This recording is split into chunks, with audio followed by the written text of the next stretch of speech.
Kia ora koutou, no mai haere mai, and welcome to Frogs on Friday. Today on the show, we're talking about 4-day work week. So they're the future of work in New Zealand.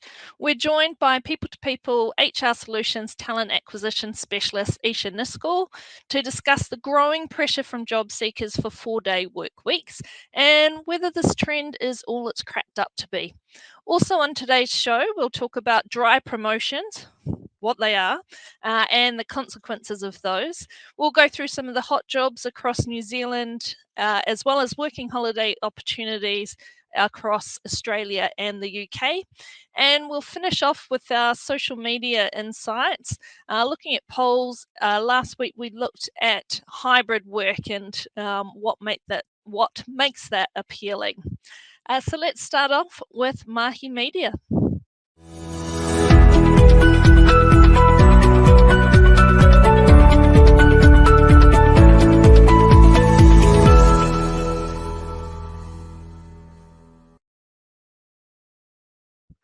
Okay, so today we're talking about dry promotions. Now, I know it can be hard to keep up with all the catchphrases over the last few years. So first up, what is a dry promotion?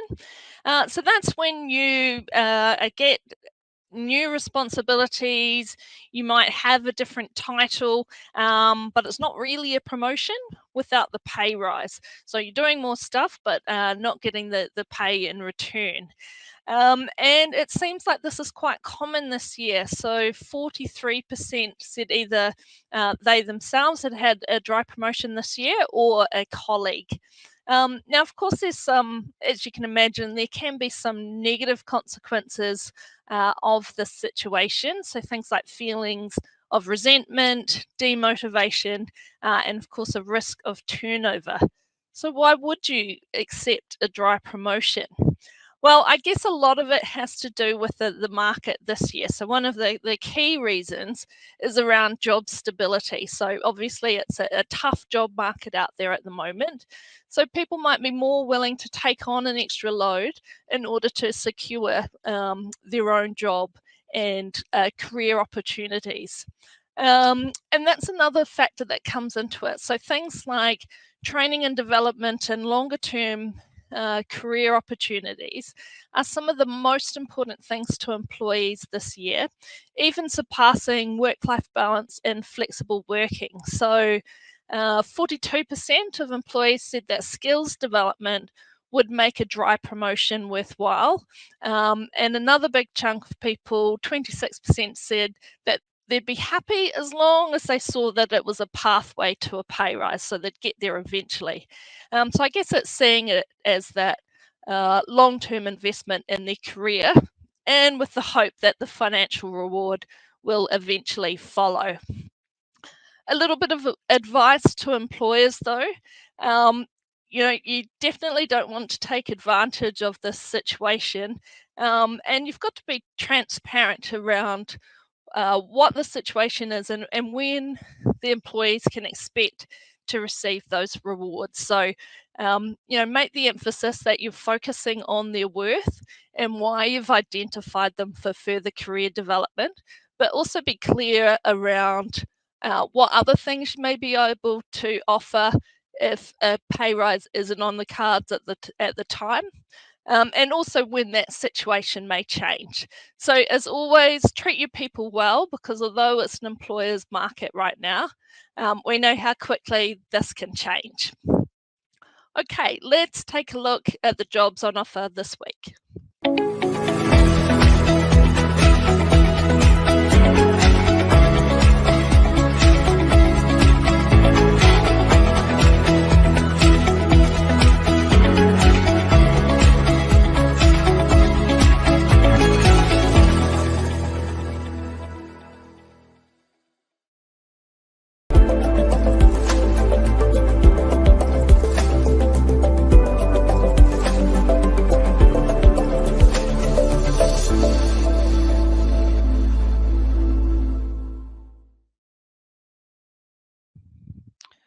Okay, so first up we have a temp contractor role. This one's a temp role based in Auckland on the North Shore. And this one is a bit of a mix of outbound sales and customer service. So it is definitely more of a soft sell, but it is around booking an appointment. So being comfortable in that kind of situation is a must for this role, as well as empathy and all-round good customer service. If that sounds like you, get in touch with Kirsty in our Auckland team. Okay, and I think this one is a fixed term contract role, either that or a permanent role. This one's based in Wellington for a tribunal registrar. I know absolutely nothing about this role, so if you want to find out more, get in touch with Mark Smith. I'm sure he'd love to have a chat with you to find out more and about this and other opportunities in Wellington.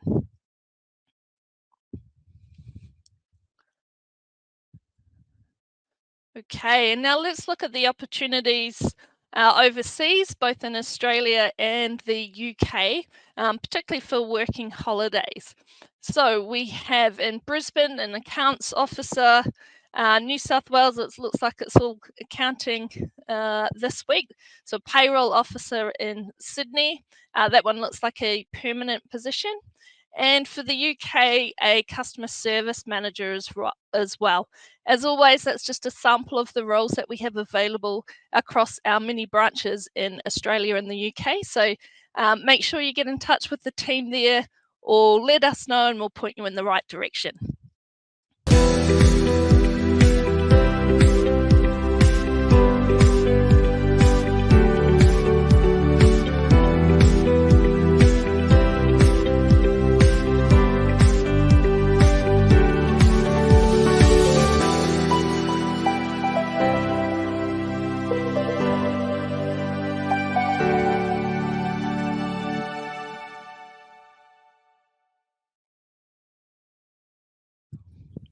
Okay, well, I'm thrilled to have Esha join us today to talk about a 4-day work week. So we've been talking about this for a little while and seeing if this is just a fad, is it all hype, or is it something that's worthwhile? I do seem to be glitching a bit today, so I'm going to let Esha do most of the talking. What do you think has been the driving factor in this growing demand or interest in moving to a 4-day work week? Yeah, I think there's a lot that comes from it, especially post-pandemic. I think we saw a lot of those changes come in where so many people had time to, reflect and look at their life and see what they were really prioritizing. So that work-life balance prioritization has definitely increased. So people are definitely looking into, how do I get a bit more downtime to do some of the things that refill your cup? I think also burnout prevention has been a big thing and mental health considerations, putting that extra time into looking into those things. An extra day to do that helps because I know you can probably agree, you get to the weekend and the first day is probably cleaning and doing all the errands, and then you realize you've got a day Definitely not cleaning at my house. Yeah, then you realize you've got a day to rest or socialize, and then you're back to it the next day. So I think taking into consideration that time that you need to just relax and rest a little bit, and then that just goes into the desire of wanting to focus on well-being, which I think we're seeing come into the market at the moment with flexible hours and flexible working arrangements. Focusing on well-being and mental health is a huge thing at the moment, as it should be. I think that's how, if someone's cup is full, they're gonna be able to give back more to the business. So yeah, I think that's really important. Yeah, definitely. Now, a big thing as well is it having those benefits for work-life balance and, as you said, being able to focus on overall well-being. Another big, I guess, convincing argument for a 4-day work week is around productivity and the idea that it can actually increase productivity, or if we focus on the outcomes, you can get just as much, if not more, through those 4 days. But I guess from an employee's perspective, does it actually work? Does it lead to more focused work, or do you think it puts more pressure trying to jam everything you've got to do into 4 days?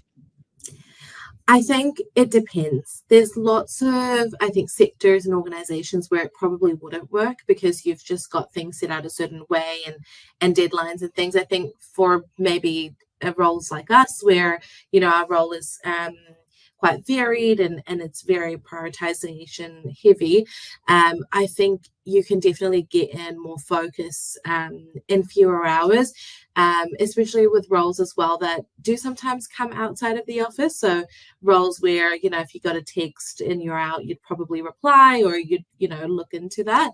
I think it definitely depends in terms of the organization and the industry you're in.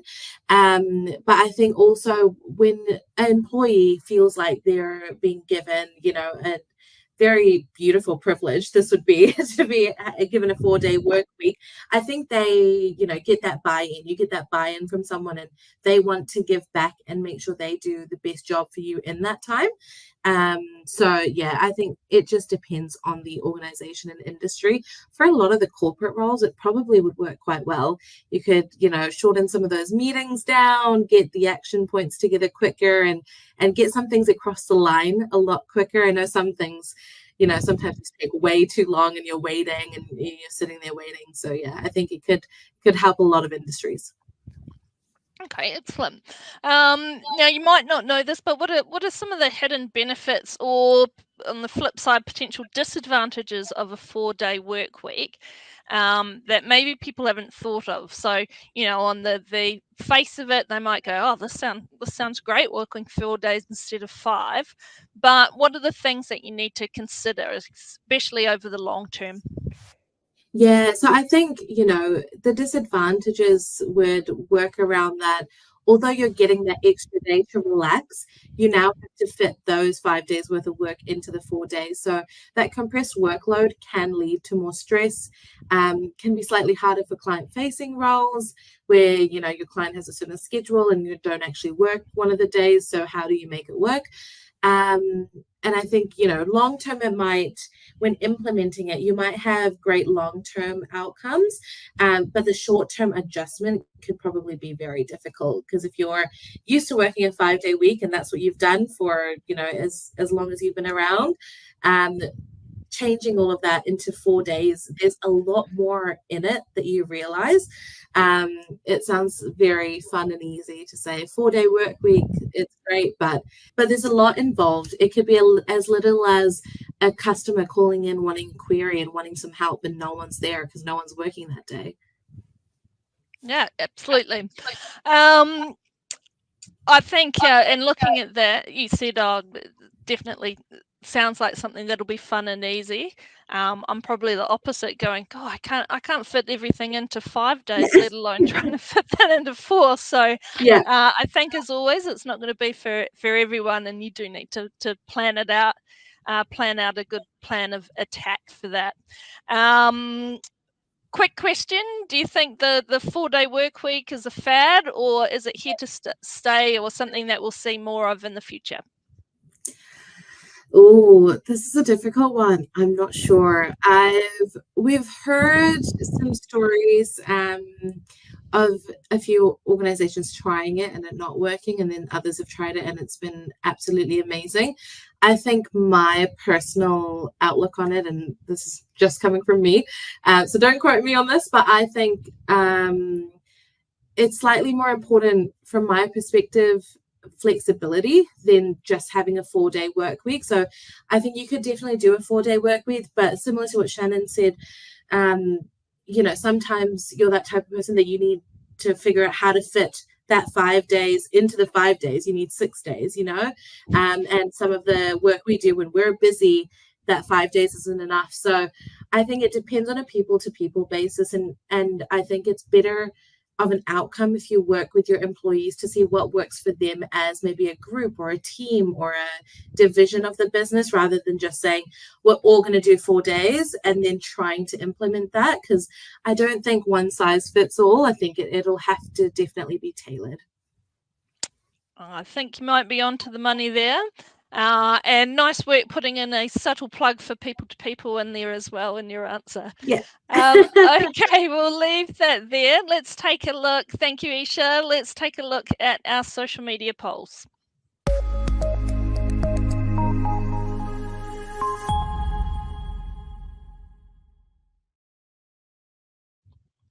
Okay, so we were talking about hybrid work again, and what aspect most appeals to you. So as always, I think last week I said, you probably need an all of the above, but out of those 4, the one that came out is that flexibility and having a flexible schedule to be able to work hard, get the outcomes, but at a time that suits for you and you can fit other things around it.